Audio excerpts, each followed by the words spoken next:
নমস্কার, আবার এসেছি শ্রী শ্রী জগজ্জননী মায়ের কথা নিয়ে। আমার ভিডিও ভালো লাগলে অবশ্যই লাইক কমেন্ট করবেন, সাবস্ক্রাইব করবেন আর শেয়ার করে দেবেন।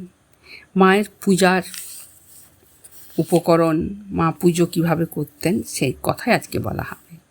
উৎকৃষ্ট জবা, গোলাপ, পদ্ম, অপরাজিতা ও বেলপাতা চন্দনে মাখিয়ে শ্রী চিন্ময়ীর পাদ ও পদ্মে 3 বার অঞ্জলি দিতেন।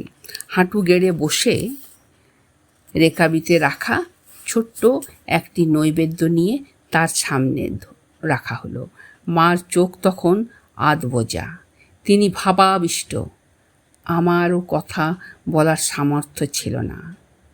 মা সেই নৈবেদ্য থেকে একটু চিনি গ্রহণ করে নিজের মাথায় স্পর্শ করে মুখে ফেললেন।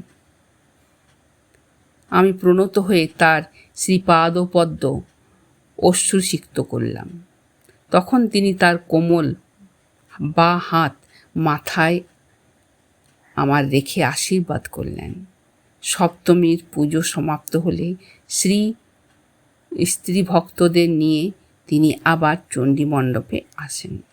অঞ্জলি দেবেন বলে আমাকে মন্ত্র পড়াতে আদেশ করেন। বেশ মনে আছে, তার কণ্ঠে চণ্ডীর এই শ্লোকটি খুব সুন্দর সুমধুরভাবে উচ্চারিত হয়েছিল।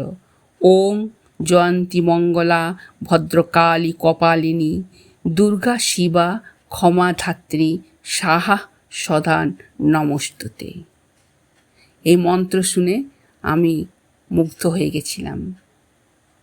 ধন্যবাদ।